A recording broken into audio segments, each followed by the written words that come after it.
Faites tous vos efforts pour être en paix avec tout le monde, pour mener une vie de plus en plus sainte, sans laquelle nul ne verra le Seigneur. Voici donc notre recommandation pour ce matin. Vous n'avez pas bien fait de choisir Parole éternelle, vous avez très bien fait de nous choisir ce matin pour vous apporter la vie. Bonjour à tous, de partout vous pouvez nous regarder ce matin. Nous, c'est Parole éternelle télévision et surtout le déjeuner spirituel, votre matinale. Nous entrons chez vous ce matin pour vous apporter la joie du Seigneur, la paix du Seigneur, cette paix qui est notre force, cette joie qui est notre force. Nous croyons qu'elle fera également votre force de partout où vous pouvez nous recevoir en ce moment. Nous sommes donc là pour vous tenir compagnie pendant 1h30 d'antenne. Ça ne sera pas très long, vous verrez, parce qu'il y a tellement de choses qui vont constituer ce 1h30. Nous aurons la météo pour lire le temps. Nous aurons également la deuxième pensée de la semaine, le chant nouveau, le pain. Ça sera la troisième tranche pour cette semaine. Nous aurons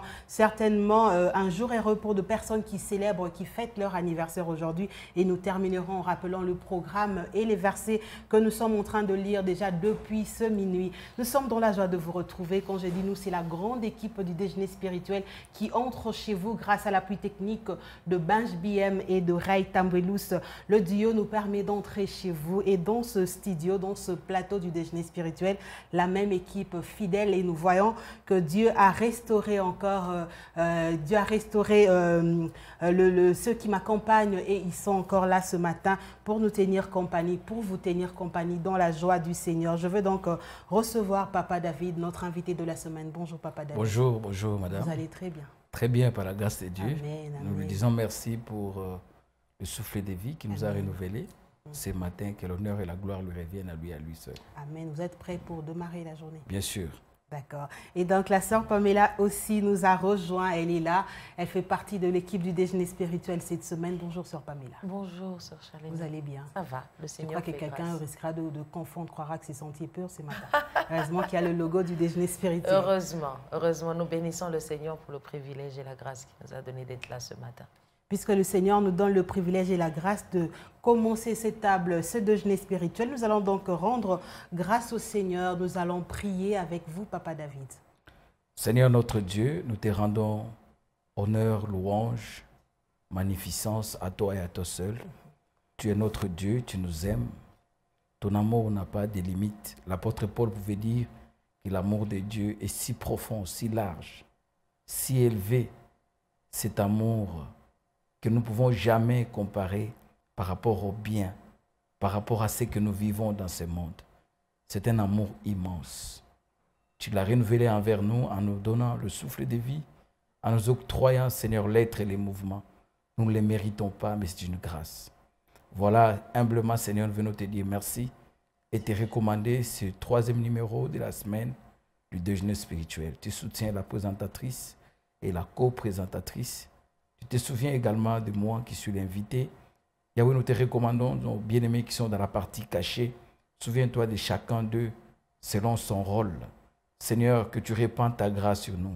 Saint-Esprit de Dieu, nous avons besoin de toi.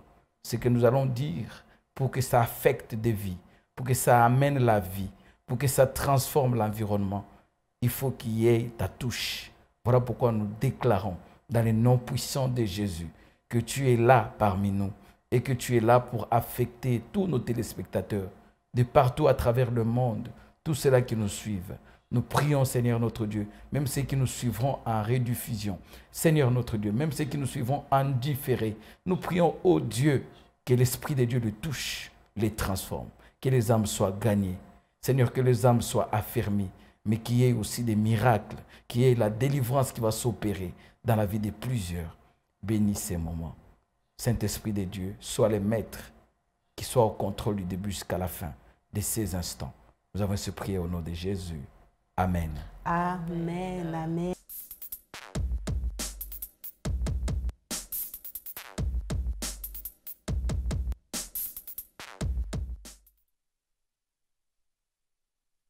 Puis la pensée du jour dit ceci: tout prédicateur peut être et doit être tellement rempli de l'Esprit Saint que quiconque l'entend doit avoir l'impression et la conviction que Dieu est véritablement en lui. Voilà. Alors la pensée du jour: tout prédicateur peut être et doit être tellement rempli de l'Esprit Saint que quiconque l'entend doit avoir l'impression et la conviction que Dieu est véritablement en lui. Waouh! Wow. Très, très belle pensée de Charles Finet.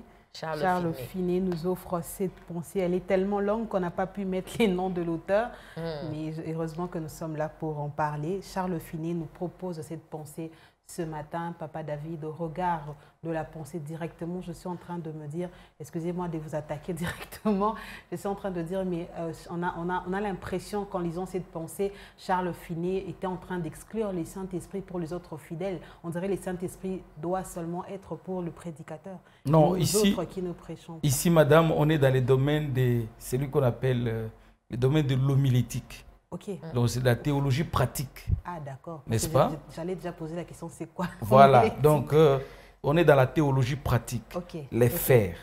Il dit tout prédicateur doit être rempli de l'Esprit Saint. Il doit être, ou peut-être, ou doit être tellement rempli de l'Esprit Saint. Ça, c'est le premier aspect de la pensée. Okay. Le deuxième aspect, que quiconque l'entend doit avoir l'impression et la conviction que Dieu est véritablement en lui. Ici, il y a deux choses. La première phase, ça concerne le prédicateur. Tout prédicateur. Sans exception. Tout prédicateur. Parce qu'ici, ce n'est pas l'affaire de l'Église. Il est l'affaire de celui qui passe devant pour proclamer les oracles.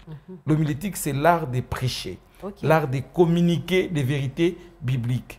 Alors, celui-là qui est appelé à communiquer des vérités bibliques doit être, c'est impératif, doit être tellement rempli du Saint-Esprit.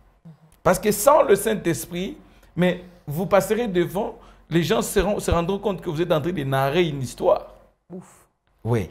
Sans être rempli du Saint-Esprit, madame, oui, vous allez vous retrouver devant, mais vous allez vous rendre compte que les paroles que vous avez prévues, 15 minutes après, il n'y a plus rien. Tout est fini sur votre canevas. 2 pages. Et vous ne savez rien dire. Vous avez tellement lu les choses que, voilà. C'est pourquoi la raison d'être rempli du Saint-Esprit. Parce que l'Esprit de Dieu, c'est lui qui nous communique la pensée de Dieu. Vous êtes invité dans une église, dès que vous arrivez, vous devez être rempli du Saint-Esprit. Parce que l'Esprit de Dieu, la Bible déclare, l'auteur de l'Épître aux Romains, il dit qu'il sonde les profondeurs de Dieu. Et il connaît nos cœurs, il sonde même nos cœurs. Moi, je peux arriver ici, je ne vous connais pas, mais le Saint-Esprit vous connaît. Mais parce que moi, je suis en communication avec le Saint-Esprit met dans ma bouche la parole appropriée pour atteindre vos cœurs. Ça, c'est le premier aspect. Être rempli du Saint-Esprit. Notre Père, le pasteur Guillamani dit toujours que tu veux avoir l'onction, il faut payer les prix. Okay. Il faut payer les prix. Il faut jeûner, il faut prier, il faut marcher dans la sainteté, il faut aimer la communion avec l'Esprit de Dieu. Tu recevras l'onction. Parce que Dieu donne l'onction à tous ceux-là qui en ont besoin et à tous ceux-là qui en désirent. Ça, c'est le premier aspect de cette pensée. Mais le deuxième aspect, c'est que celui-là qui est rempli du Saint-Esprit, il faut, quand tu parles, qu'il y ait la conviction que c'est Dieu qui parle. Il ne faut pas qu'on sente le moi, qu'on sente l'ego s'exprimer. Non, il faut qu'on sente réellement le Dieu-là qui t'a donné l'onction parler en vous. C'est ça en fait. C'est ce qui fait que vous sentez une différence entre les prédicateurs. Un autre, tu l'as suivi, tu avais envie de le suivre. Mais du début jusqu'à la fin, comme si tu n'as rien retenu. C'est comme si tu n'as pas reçu quelque chose qui a touché ton cœur. Mais un autre, dès qu'il a le micro, la première phrase, la deuxième, déjà tu sens... C'est ça. Vous n'avez même pas besoin de connecter directement. Moi, je connais des moments où le prédicateur, il pourra seulement... Il n'a pas encore fini la prédication, mais tu sens que tu as envie de commencer déjà à prier. Parce que ce qui te dit là, c'est le moment, c'est le message approprié et que tu en as besoin. Donc vraiment, tout prédicateur, il doit chercher à être rempli du Saint-Esprit. Il doit. Il doit, c'est une impérative. Amen. Et quand il se mettra à parler, il y a encore là l'art de communiquer. Donc il faut qu'on sente que ce n'est pas toi qui parles, c'est Dieu qui parle. C'est pourquoi il faut s'effacer. Éviter des exemples qui tournent toujours autour de moi, moi. J'étais en Suisse il y a une semaine, j'ai quitté la Suisse, quand je suis rentré dans la capitale de Genève, j'ai pris mon vol pour les Paris. savez, quand je suis arrivé à Paris, j'ai vu qu'il y avait des gens qui fuyaient l'Ukraine et la Russie. Il y avait tellement beaucoup de Congolais. Bon, j'ai dit, bon, voilà, j'ai fait quand même un saut. Où ça? À Bruxelles. Et quand je suis allé à Bruxelles, là-bas, j'arrive, vous savez, Bruxelles, c'est la capitale de l'Europe. Donc, de là, j'ai pris mon vol, je suis allé directement à Londres. Vous savez, Londres, pendant cette période, c'est une période où tout le monde est entré. Il fait très froid. Donc, pendant cette période, et les fêtes qui se préparent, j'ai dit, bon, j'achète quand même quelque chose pour mes enfants. On m'a amené dans une boutique et voilà. Gloire au Seigneur. Acclamons le Seigneur.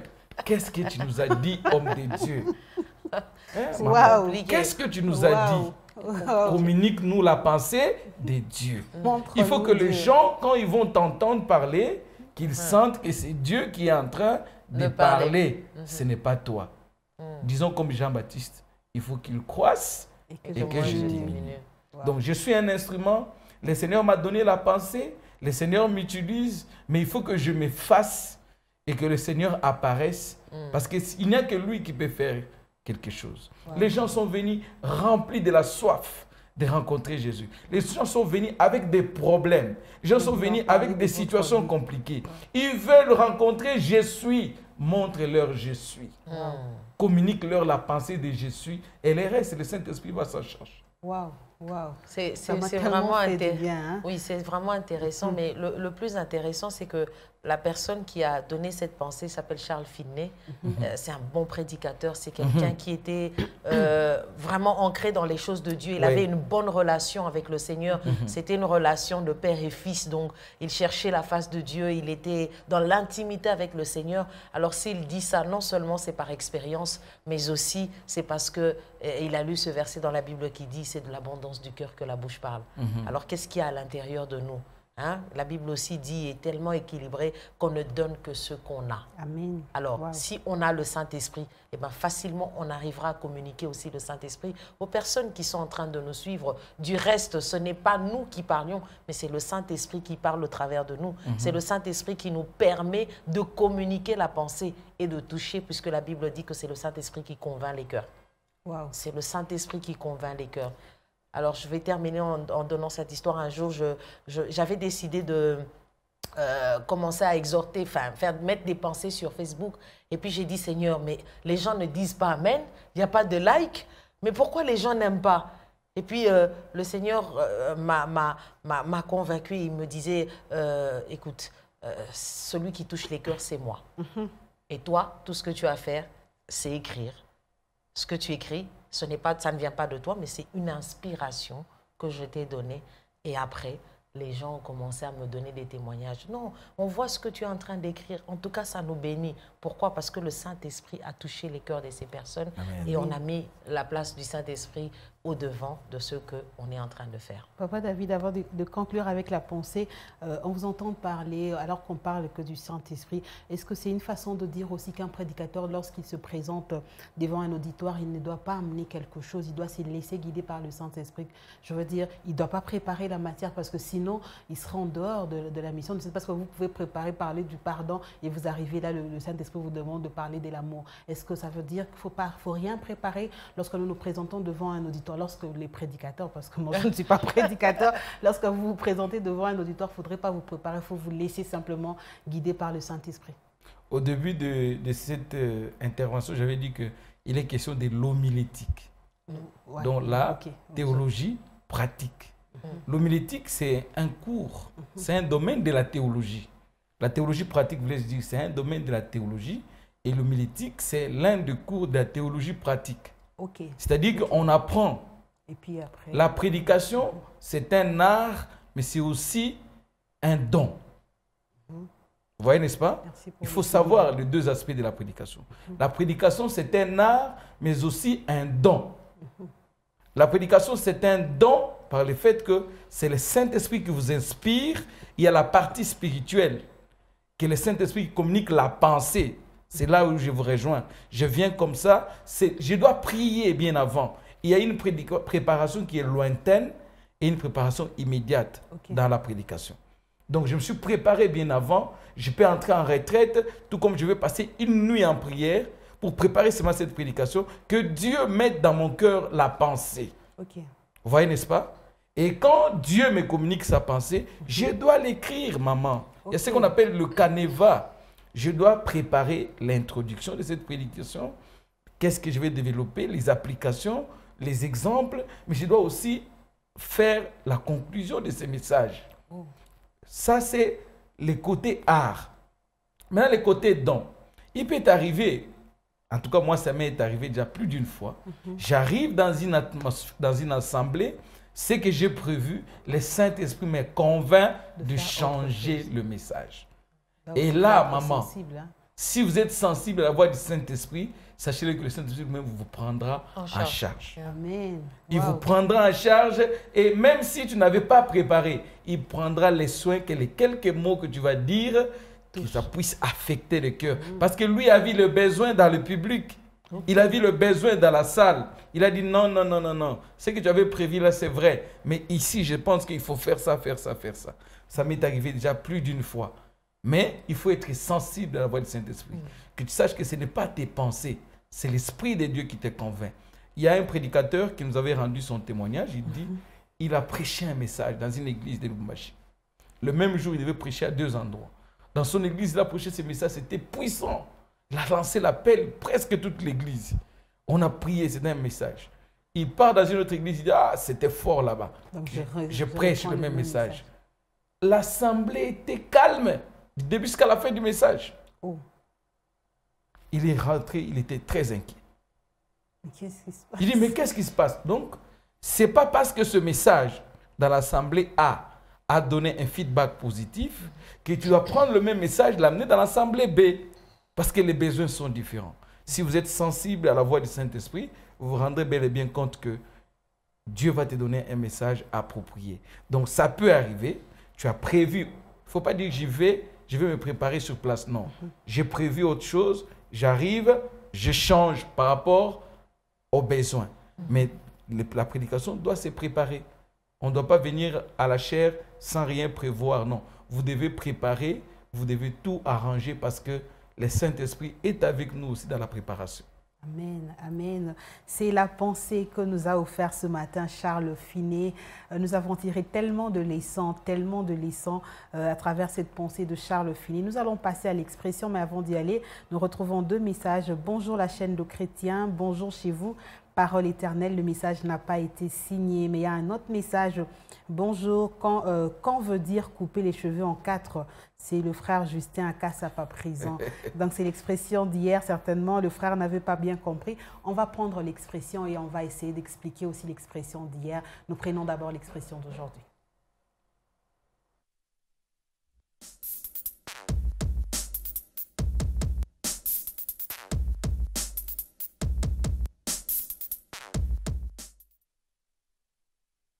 L'expression d'aujourd'hui, c'est demander la lune.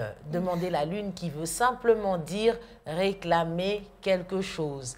Mais il ne s'agit pas de réclamer quelque chose seulement, mais il s'agit de réclamer quelque chose qui a de la valeur, qui coûte un prix, parce que la lune, ce n'est pas n'importe quoi, c'est quelque chose qu'on ne peut pas avoir facilement, c'est quelque chose qu'on ne peut pas accéder facilement et c'est quelque chose qu'on ne peut pas avoir du jour au lendemain ou en un claquement du doigt. Donc, c'est réclamer quelque chose qui est impossible à réaliser. Donc, c'est à partir du XVIe siècle que la ligne désignait quelque chose d'inaccessible. Donc, c'est quelque chose que quand on demande, on se dit, c'est pas possible. Mais la beauté de tout ça, c'est que Dieu aime les choses qui ne sont pas possibles pour les humains, mais possibles pour lui parce que rien ne lui est impossible. Donc voilà l'expression d'aujourd'hui, demander la lune. Heureusement que nous avons un homme sur le plateau, Papa David. Ce sont les hommes qui promettent la lune, nos femmes.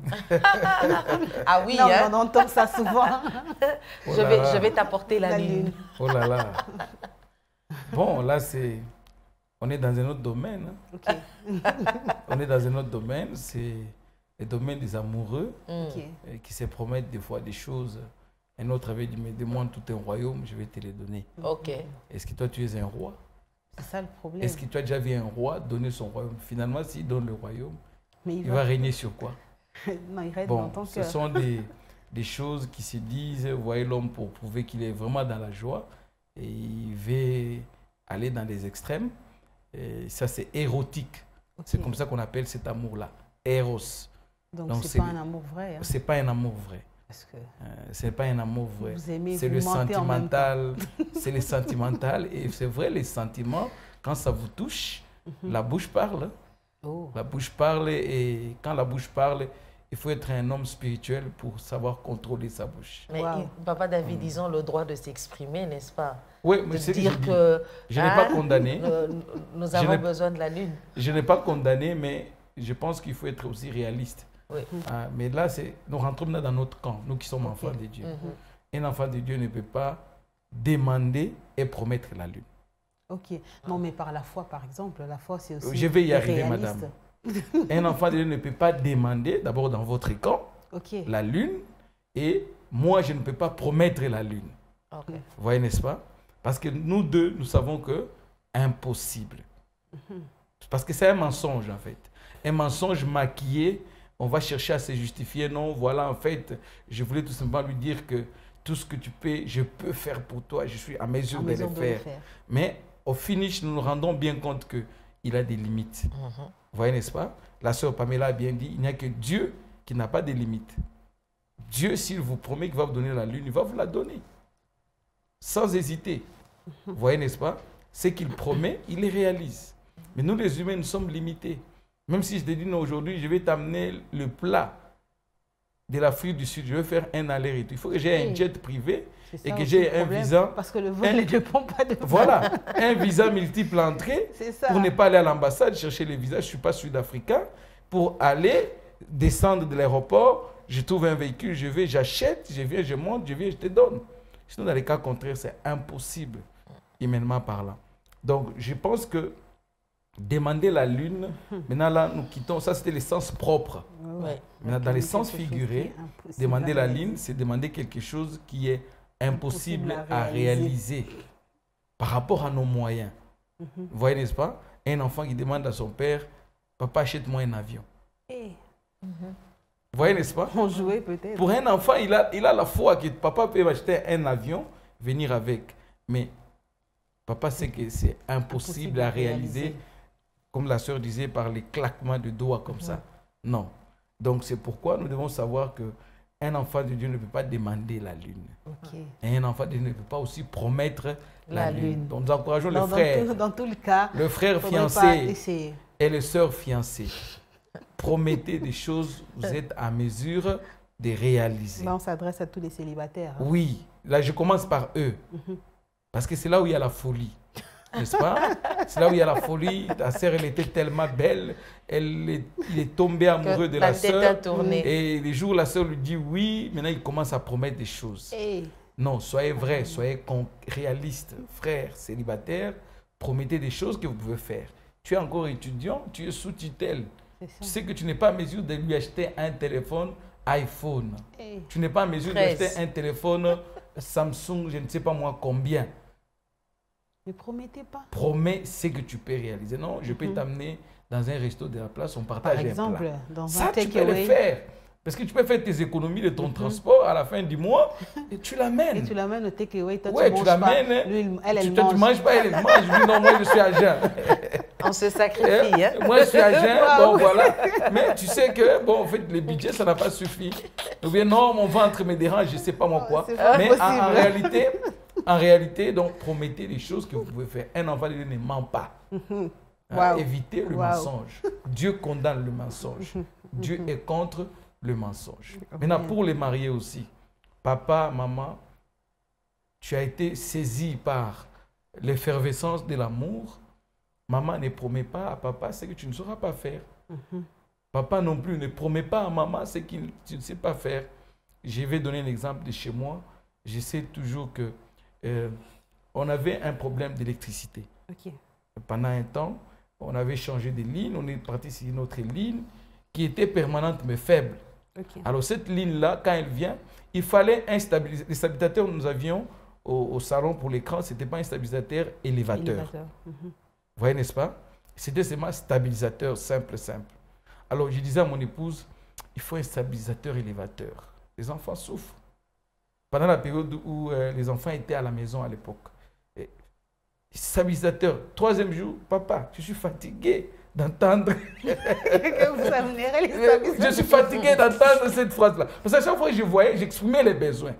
J'ai compris que pour elle, elle veut que je me lève, que je pose les gestes. C'est ça, tout à fait.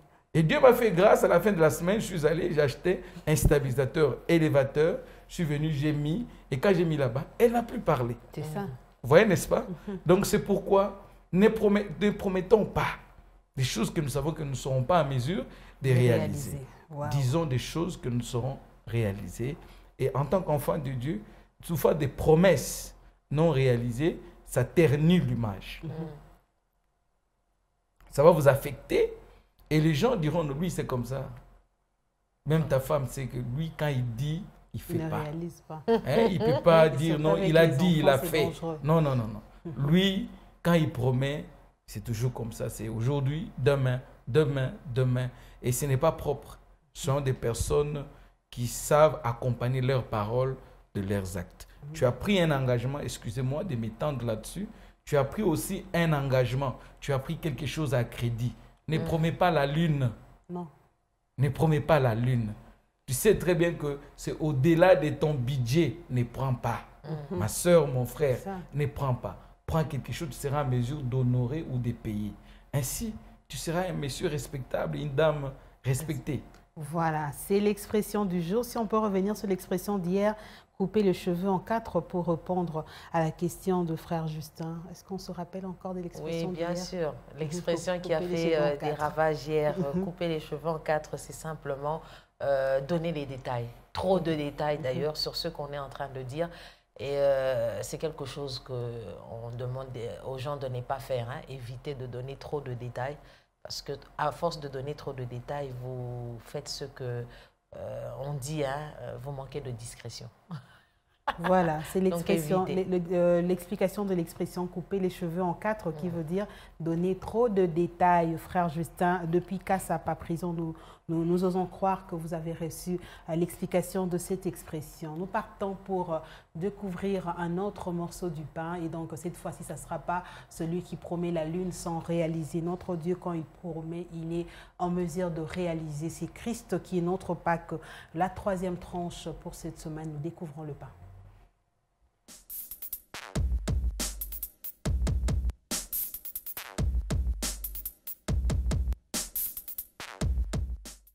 Enfin, notre Cana, c'est notre vie chrétienne. En tout cas, je suis restée sur ça.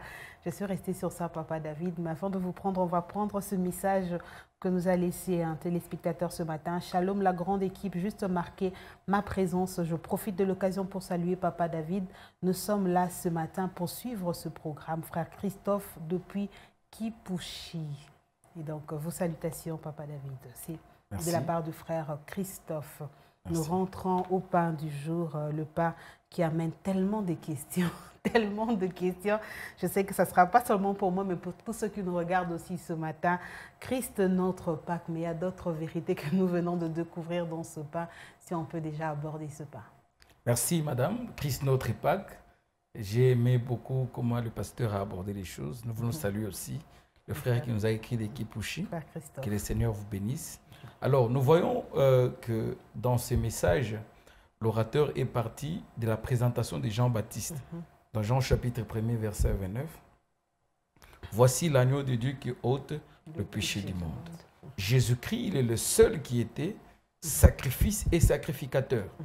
Il est entré avec son propre sang dans un tabernacle qui n'est pas fait de mains d'homme, mais un tabernacle qui est en fait le ciel. Et il est entré, il est parti auprès du Père, il a présenté les sangs. Le Père a agréé les sangs. Et ces sangs-là, aujourd'hui, c'est les sangs qui nous donnent la réconciliation. Les sangs qui nous donnent la rémission de nos péchés. Et c'est sang qui a inauguré la nouvelle alliance. Donc nous devons savoir que l'agneau de Dieu, Christ notre Pâque, il est réellement celui qui nous donne le vrai sens de la Pâque. Le vrai sens de la Pâque. Parce que la Pâque, pour le Juif, c'est la délivrance, n'est-ce pas, de l'esclavage de l'Égypte. Dieu les a délivrés, ils sont sortis de l'Égypte comme libres et vainqueurs et ils étaient en route vers la terre promise. Nous, quand le Seigneur aussi nous sauve, il nous délivre de l'esclavage du péché et il nous amène vers la vie chrétienne. Donc, qu'est-ce qui se passe?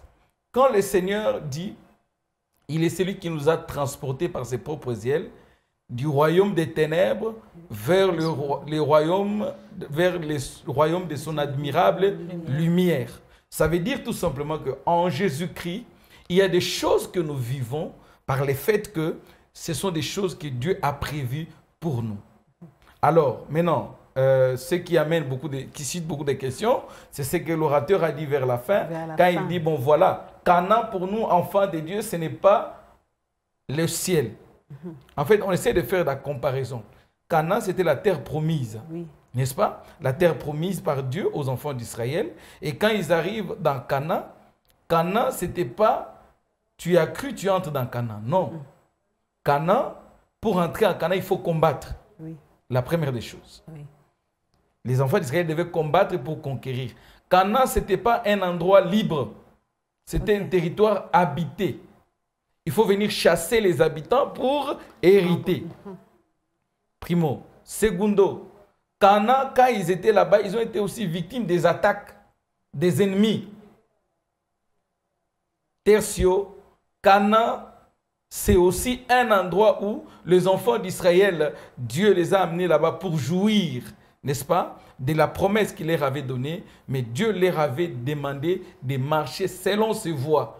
Et à chaque fois qu'Israël faisait ce qui était mauvais devant Dieu, Dieu les chassait de cette terre-là pour les amener en déportation. Donc si nous prenons tous ces éléments, nous les mettons sur table, et donc Canaan, ce n'est pas le ciel. Parce qu'au ciel, quand nous irons au ciel, on n'aura plus besoin d'avoir la foi. Au ciel, quand on est déjà sauvé, donc on est devenu maintenant enfant de Dieu. Au ciel, il n'y a plus de maladies, il n'y a plus de chagrins, il n'y a pas de combat. Au ciel, toi, tu vas combattre qui? Le diable, il n'y est pas. Tu vois, qui va te combattre? Et au ciel, il n'y aura pas de péché. Vous voyez, madame? C'est pourquoi le pasteur a dit, notre Canaan, c'est la vie chrétienne. Parce que quand Dieu nous sauve, il nous prend de la vie de péché vers le royaume des lumières. Mais nous sommes encore face aux adversités. L'ennemi nous attaque, l'ennemi nous combat. Il y a certaines choses aussi qu'il faut combattre pour les avoir. Vous voyez, n'est-ce pas? C'est à ce moment-là que nous découvrons réellement qu'en réalité, notre Canaan, ce n'est pas le ciel. Notre Canaan, c'est l'héritage que nous avons dans le Seigneur. Et cet héritage-là, nous voyons que tant que nous sommes dans cet héritage, il y a encore certaines choses qui se présentent devant nous. Des défis à relever, des problèmes pour lesquels il faut combattre pour avoir la victoire. Et aussi, il faut aussi prendre le temps de vivre selon les normes que Dieu a placées devant nous pour bien jouir cet héritage. Mais est-ce qu'on peut parler de Canaan aujourd'hui, Papa David, alors que selon ce qu'on sait, Canaan c'est le pays où coule le lait, le miel. Mais si on parle de la vie chrétienne comme notre Canaan, on ne va pas dire que tous les chrétiens sont heureux. Qu'est-ce que signifie où coule le lait? Madame, qu'est-ce que signifie où coule le lait et le miel? Il faut commencer par là. C'est ça le problème. C'est quand on dit un pays où coule le lait et le miel, c'est un pays où on vit de l'abondance. Tout à fait. Des choses que Dieu nous donne, n'est-ce pas? Le lait et le miel. Parce que regardez, quand Moïse a envoyé les 12 espions, ils sont partis, ils sont revenus, ils ont dit, bien effectivement, ces pays, c'est les pays où coule le lait et le miel. Il n'est pas dit qu'on a trouvé le lait descend de la montagne, comme ça, on va, tout le monde puise, il boit. Ou le miel, excusez-moi, c'est disponible à n'importe quel endroit, tu viens, tu puises. Non, non, non. C'est pour dire qu'il y a à manger, à boire, il y a de l'abondance. Mais c'est ça, bien effectivement, bien, ma soeur. La vie chrétienne, tout celui qui croit, qui reçoit Jésus-Christ comme Seigneur et Sauveur, le Seigneur le prend en charge. Il ne manquera pas. L'Éternel est mon berger, je ne manquerai de rien. Mais Papa David, il y a des chrétiens qui manquent. Là, on va encore rejoindre l'autre évangile qui nous dit ce qu'on dit, mais il y a des chrétiens qui dorment. Mais c'est vrai, non? Mais il y a des chrétiens qui dorment affamés. Pourquoi? Qui sont là. Pourquoi? Jésus, les enfants d'Israël, madame, quand ils sont entrés dans Canaan, ils ne devaient pas attendre comme ça, on va leur ramener le repas devant la maison. Ils devaient travailler. C'est en travaillant, Dieu leur avait dit que je bénirai les champs. Je bénirai vos fruits dans les champs. Je bénirai les fruits de vos bétails. Maman, Le bétail, il faut les élever pour bénéficier de la bénédiction de Dieu. Il faut cultiver pour bénéficier de la bénédiction de Dieu. Mais toi, tu es là, tu croises les bras. Tu meurs affamé. Tu es déjà à Cana, mais il faut poser les gestes. C'est pourquoi le pasteur a bien relativisé. Cana, ce n'est pas le ciel. Parce qu'au ciel, on n'aura pas besoin de travailler, maman. On n'aura pas à cultiver pour manger. On n'aura pas à élever pour manger. C'est sur cette terre, dans la vie chrétienne. C'est ça notre Cana. Je crois que nous devons savoir que dans cette façon de concevoir les choses, ça nous épargne de beaucoup de spéculations et tout et tout. Les chrétiens qui meurent affamés cherchaient à voir pourquoi ils meurent affamés. Il a cherché, il n'a pas trouvé. Il a cherché oui, il n'a pas trouvé, c'est ça. Il a cherché où? Au mauvais endroit peut-être. Il y a de ceux qui cherchent au mauvais endroit. Et il y a des ceux-là qui cherchent mal. Il faut découvrir qu'est-ce que Dieu a mis en moi. Je me dis toujours, madame, vous êtes née dans une famille pauvre, au village. Dieu a fait grâce vous venez en ville. que tu as quitté le village, tu es arrivé dans la ville. Tu es le seul, comme nous disait un enseignant, le seul dans sa famille à fouler les pieds dans la ville. Les jours où il devait se marier, dans toute la ville où il vivait, il n'y avait aucun membre de sa famille biologique. C'est 10 ans après, il va venir rencontrer l'un de ses oncles dans une autre ville. Et il va faire un effort que sa femme aille au moins les rencontrer. Pourquoi? Parce que dans son village, il y a tellement de la pauvreté que les gens ne pouvaient pas. Et c'est par lui que plusieurs ont quitté les villages, ils sont venus installer, on les a fait étudier aujourd'hui, et puis dire qu'il a une famille biologique. Et il y a des endroits comme ça, maman. Est-ce que tu peux me dire que celui-là, même quand il prie, il va avoir les mêmes privilèges avec un autre frère? Lui, il est né dans la ville. Ses parents, ses grands-pères sont dans la ville. Ils ont eu à investir dans la ville. Ils ont certaines choses. Donc, il ne faut pas confondre nos origines, d'où nous venons, la souffrance que nous subissons parce que nous venons des familles pauvres et la souffrance que nous subissons parce que nous sommes dans le Seigneur. Nous allons nous retrouver tous dans le Seigneur, mais nous venons de différents horizons. Mais la finalité, c'est quoi? Même celui-là qui est venu d'une famille pauvre, du village, parce qu'il est dans le Seigneur va finir par le bénir. C'est une évidence. Ce que nous condamnons, c'est de brandir l'évangile de la prospérité comme la proie pour amener les gens dans le Seigneur. Non, ça c'est mauvais. Viens au Seigneur, tu vas te marier. Viens au Seigneur, tu vas voyager. Viens au Seigneur, tu auras des enfants. Non. Crois au Seigneur Jésus-Christ pour que tu sois sauvé. Point barre. Quand tu es sauvé, celui qui est sauvé dans le Seigneur, il a des avantages. Entre autres, le voyage, les enfants, la maternité, le bien de ce monde. Jésus lui-même les a déjà promis. Ces choses sont une évidence. Ne dis pas aux gens, viens dans le Seigneur, tu vas voyager. Ça, ce n'est pas un motif de croire. Viens au Seigneur, tu seras guéri. Non. Viens au Seigneur, tu seras sauvé. Et c'est quand tu es sauvé, dans la vie des sauvés, il y a des avantages que le Seigneur réserve à tous ceux-là qui croient en lui. Donc, c'est ça la nuance qu'il faut faire dans ce que nous appelons l'évangile de la prospérité. On ne vient pas au Seigneur pour avoir de l'argent. Parce qu'il y a des gens qui ont beaucoup d'argent qui sont païens. Dites-moi qu'est-ce qu'ils ont fait. Ça. Il y a des gens qui voyagent, comme je disais ici, qui ont des visas multiples entrées. Pour aller aujourd'hui en Angleterre, il n'a pas besoin d'aller à l'ambassade pour avoir le visa. Il a un visa multiple entrée, il dit demain il prend le vol, il part. Il arrive là-bas, on signe, il entre. Il achète ce qu'il voulait, le lendemain, il rentre. On ne va pas lui dire, oh, à peine tu viens d'arriver dans notre pays, tu rentres encore. Non. Lui, il en a le droit. Il y a des gens qui ont aussi la résidence, par exemple.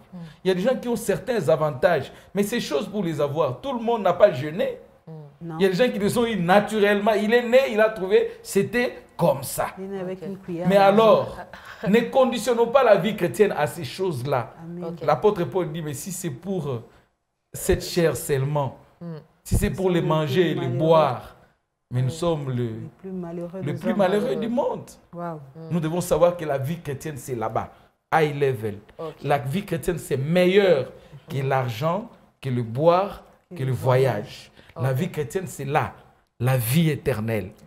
Celui qui a la vie éternelle, il y a des avantages que Dieu nous donne à tous ceux-là qui croient.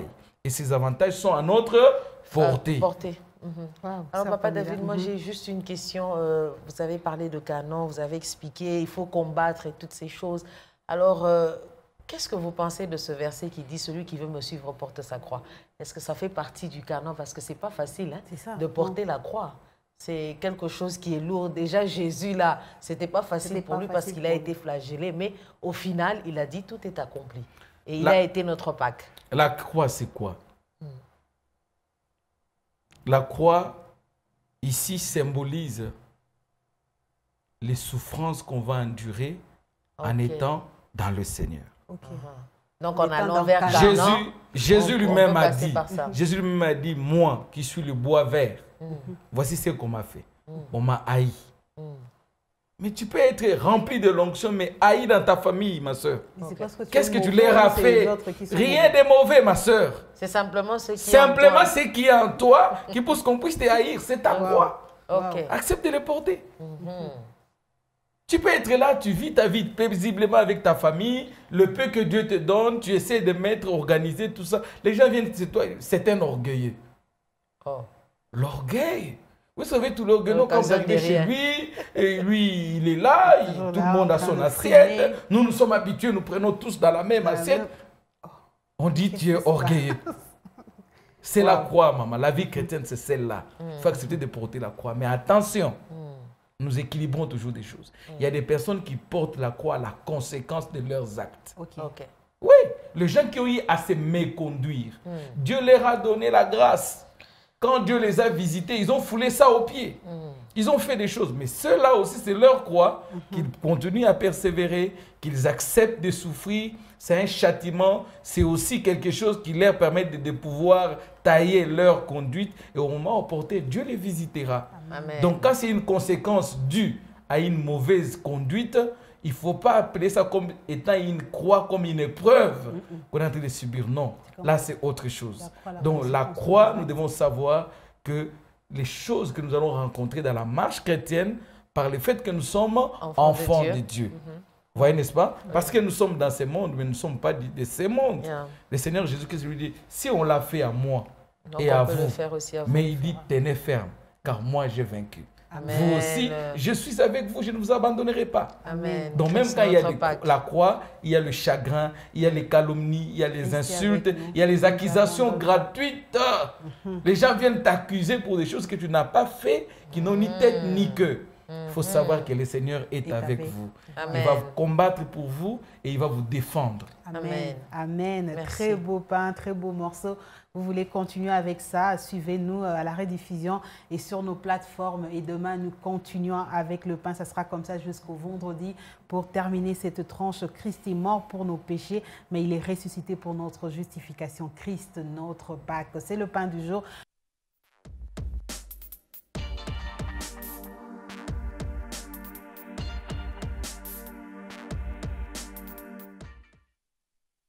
Je suis avec vous, Sœur Pamela. Quel est le programme que nous pouvons noter ici au Centre évangélique Parole éternelle aujourd'hui et demain? Alors aujourd'hui c'est mercredi, qui dit mercredi, qui dit études bibliques. Donc aujourd'hui nous serons là à partir de 16h30 au temple afin de partager ce que nous avons médité aujourd'hui. Vous le savez, en semaine nous méditons 3 chapitres et comme nous sommes en train de lire le livre de Chroniques, donc aujourd'hui nous lisons Chroniques chapitre 28, 29 et 2 Chroniques chapitre 1 et nous viendrons partager dans le temple pour essayer de se communiquer ce que le Seigneur nous a fait comprendre dans notre méditation personnelle. Alors au-delà de ça, il y aura aussi la prédication que le pasteur Guiamani devra donner aujourd'hui, comme chaque mercredi, et nous finirons à 19h. Alors voilà le programme aujourd'hui. Il y a une modification sur l'heure, Papa David, ce n'est plus à 18h30 que nous terminons, c'est à 19h maintenant. 19h. Oui, en fait, on a revu le programme de mercredi. Nous avons organisé les choses. C'est-à-dire le partage prend 1 heure du temps. C'est-à-dire nous partons de 16h30 à 17h30 pour les partages.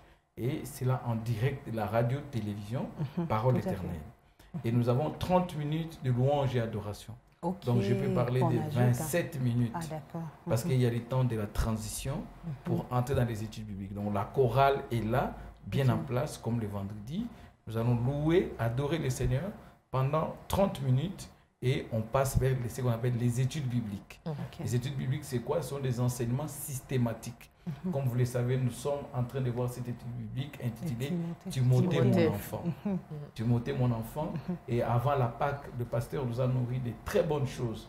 On parle des choses qui se passent dans l'Église. Et j'avais aimé même l'étude biblique, la toute dernière que le pasteur avait donnée avant le séminaire de la Pâque. Il y avait tellement de bonnes choses très pratiques. Les relations dans l'Église, papa, maman, le frère, les mamans, les sœurs. Comment on doit se conduire dans l'Église? Comment nous devons faire? Comment nous devons vivre?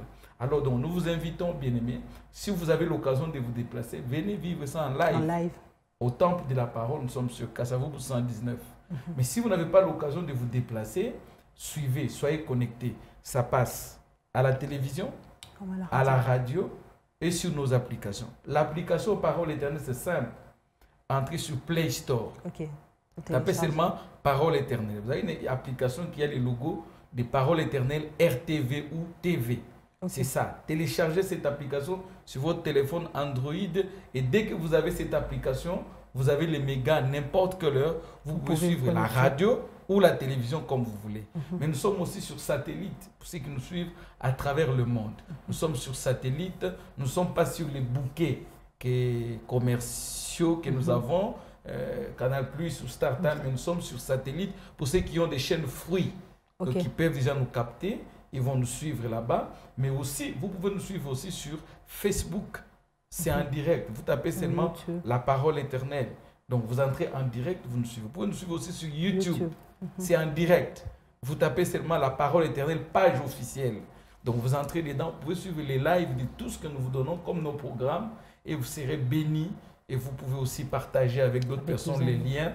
Et ceci nous permet de rester constamment dans la présence du Seigneur. Soyons connectés, soyons plusieurs. Vous pouvez les vivre en présentiel, nous qui serons là, tout comme vous pouvez les suivre en direct sur toutes ces plateformes que nous venons de communiquer. Et donc, c'est sans le programme qui nous attend aujourd'hui, double programme. Et demain, Sœur Pamela, si on peut déjà parler du programme de demain. Demain, jeudi. Demain, jeudi, il n'y a pas de programme. Les programmes des papas, oui, j'avais oublié, sorry. Il y a les programmes des papas, donc les papas seront là avec une heure avec Jésus. Ils vont passer beaucoup de temps. Donc, chers papas, venez, venez. C'est votre temps. Souvent, les papas, ils ont ce qu'on appelle le bolembo en lingala. Ils n'aiment pas venir. Donc, venons passer beaucoup de temps dans la présence de Dieu. Ils passent des merveilleux moments. Et nous voyons la transformation et les changements de certains papas. Donc, Madame, jeudi, n'oubliez pas aussi, il y a le programme des anglophones. Oui. Intercession. C'est le jour de l'intercession et le partage de la parole des anglophones. Donc, c'est comme leur étude biblique. Voilà. Donc, ils partagent la parole et ils prient ensemble. Tous les ouvriers, tous les frères, membres de la congrégation anglophone. Le jeudi aussi, c'est retour, je crois, autour de 17h. 17h. Oui, voilà. Dans nos locaux de l'Écodim, ils partagent la parole et ils prient aussi dans la communion ensemble. Fraternelle. Voilà, et donc, on va terminer avec ce verset du jour. Il y a un message qui entre. Bonjour à tous. Le message ne pas signé 099 50 72 322. Bonjour à vous aussi, frères ou sœurs qui nous suivez. On va prendre le verset du jour afin de terminer avec ce programme du déjeuner spirituel. Le verset du jour nous proposera par la réalisation tout à l'heure.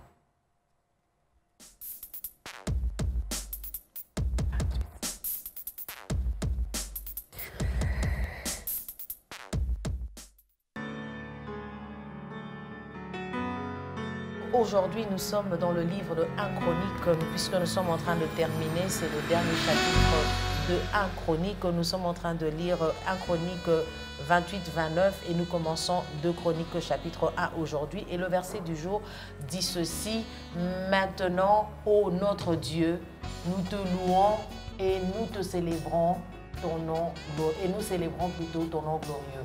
Maintenant, ô notre Dieu, nous te louons et nous célébrons ton nom glorieux. Et vous retrouvez ce verset dans 1 Chronique chapitre 29, le verset 13. Alors tout ceci pour nous dire, Dieu attend plus de nous des louanges et adorations plutôt que des lamentations.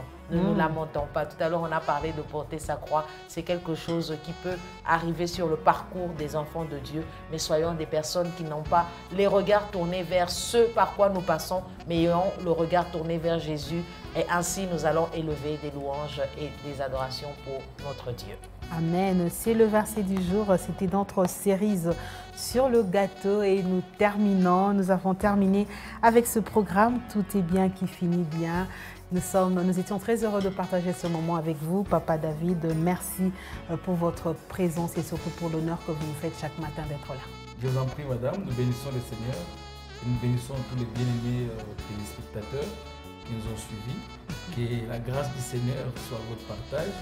Nous déclarons cette journée une journée bénie dans la présence de Dieu. Amen. Pour que nous soyons, quoi que nous fassions, la grâce du Seigneur est sur nous. Amen, amen. Merci également à vous, Sœur Pamela, pour votre présence. C'est pas facile de s'élever le matin. Ah oui, c'est pas facile, mais bon, le Seigneur nous donne la force. Et donc, on se retrouve demain avec la même équipe. Demain, si avec Dieu la nous même fait grâce. Bien Donc, sûr. merci également à vous tous de nous avoir suivis à Lubumbashi comme ailleurs. Nous étions très heureux de partager ce moment avec vous. Restez branchés car les bonnes choses ne font que commencer. Que Dieu vous bénisse.